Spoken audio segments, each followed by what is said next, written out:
गांव कचहरीपुर में एक शांत और सरल जीवन व्यतीत किया जाता था। वहां के लोग सीधे सादे और ईमानदार थे। इसी गांव में रामू नाम का एक व्यक्ति रहता था। रामू का स्वभाव मिलनसार था, लेकिन उसकी एक आदत थी, झूठ बोलना। वह छोटी छोटी बातों में झूठ बोलकर खुद को होशियार साबित करने की कोशिश करता था। कई बार उसके झूठ से दूसरों को नुकसान होता, लेकिन वह इसे मजाक समझता। एक दिन गांव में एक अजनबी व्यक्ति आया। उसके कपड़े पुराने और फटे थे, लेकिन उसकी आंखों में गहरी चमक थी। वह सीधे रामू के घर पहुंचा और बोला, मुझे एक रात के लिए छत चाहिए। क्या मैं तुम्हारे घर ठहर सकता हूं?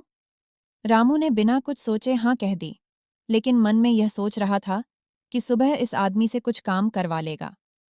वह व्यक्ति रामू के घर के एक कोने में सोने चला गया, और रामू ने उसे कोई खास तवज्जो नहीं दी। अगले दिन जब रामू उठा तो देखा कि वह आदमी पहले से ही जाग चुका था और घर के बाहर बैठा था। उसने रामू से कहा, तुम्हारी मदद के लिए शुक्रिया, लेकिन जाने से पहले मैं तुम्हें एक उपहार देना चाहता हूं। रामू हैरान हुआ। उपहार? तुम तो एक साधारण आदमी हो, मेरे लिए क्या उपहार लाए हो? अजनबी मुस्कुराया और अपने बैग से एक पुराना आईना निकाला। यह कोई साधारण आईना नहीं है, यह सच्चाई का आईना है। इस आईने में जो देखेगा उसे अपनी सच्चाई दिखाई देगी। इसे हमेशा अपने पास रखना, ये तुम्हारे जीवन को बदल देगा। रामू ने आईने को देखा। उसे विश्वास नहीं हुआ कि एक साधारण सा आईना उसकी जिंदगी कैसे बदल सकता है। उसने हंसते हुए कहा, ठीक है, इसे मैं रख लेता हूं, धन्यवाद। अजनबी व्यक्ति गांव से चला गया। उस दिन रामू ने मजाक में आईने को दीवार पर टांग दिया और अपने रोज के काम में लग गया। उसने सोचा कि यह आईना कुछ नहीं कर सकता, लेकिन रात को कुछ अजीब हुआ। रात को जब रामू अपने कमरे में गया तो अचानक उसकी नज़र दीवार पर टंगे आईने पर पड़ी। उसने अपनी शक्ल देखी, लेकिन जो दिखा वह उसे चौंका देने वाला था। आईने में उसकी जगह एक झूठा और धूर्त इंसान दिखाई दे रहा था, जिसके चेहरे पर बेईमानी की झलक थी।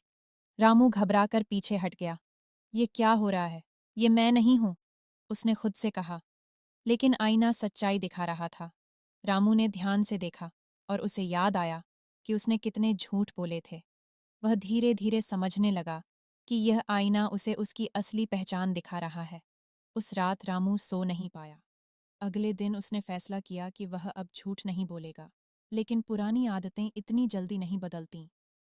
कुछ दिनों तक रामू सच बोलने की कोशिश करता रहा, लेकिन जब भी वह झूठ बोलने की कोशिश करता, आईना उसे उसकी असली सूरत दिखा देता। एक दिन गांव के कुछ लोग रामू के पास आए और उससे एक समस्या का हल पूछने लगे। रामू को लगा कि अगर वह थोड़ा सा झूठ बोल देगा तो लोग उसकी बात मान लेंगे। उसने अपनी बात शुरू ही की थी कि आईने ने फिर से उसकी असलियत उजागर कर दी। वह डर के मारे चुप हो गया और फिर सच बताने लगा। धीरे धीरे रामू का व्यवहार बदलने लगा। उसने अब झूठ बोलना बंद कर दिया और सच्चाई का मार्ग अपनाना शुरू कर दिया। अब वह जो भी करता उसमें ईमानदारी होती। गांव के लोग भी उसकी इस बदलाव को देखकर हैरान थे। पहले जहां लोग उससे दूरी बनाकर रखते थे, अब वे उसकी इज्जत करने लगे थे। कुछ महीने बीत गए। एक दिन वही अजनबी व्यक्ति फिर से गांव में आया। उसने रामू से पूछा, कैसा रहा तुम्हारा अनुभव उस आईने के साथ?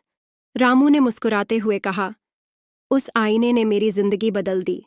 मैंने जाना कि झूठ बोलने से सिर्फ खुद को धोखा मिलता है, दूसरों को नहीं। अब मैं सच्चाई के रास्ते पर चलने की कोशिश करता हूं। अजनबी व्यक्ति संतुष्ट हुआ और बोला, यह आईना अब तुम्हें नहीं चाहिए। तुमने सच्चाई को जान लिया है। इसे अब किसी और को दे दो, जिसे इसकी जरूरत हो। रामू ने आईने को ध्यान से देखा और फिर मुस्कुराते हुए कहा, हाँ, यह सही कह रहे हो। अब मैं सच्चाई का सामना कर सकता हूं।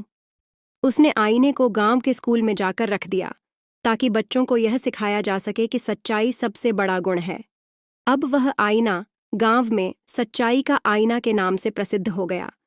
जो भी उसे देखता, उसे अपनी असलियत का एहसास होता और वह सही राह पर चलने की प्रेरणा पाता।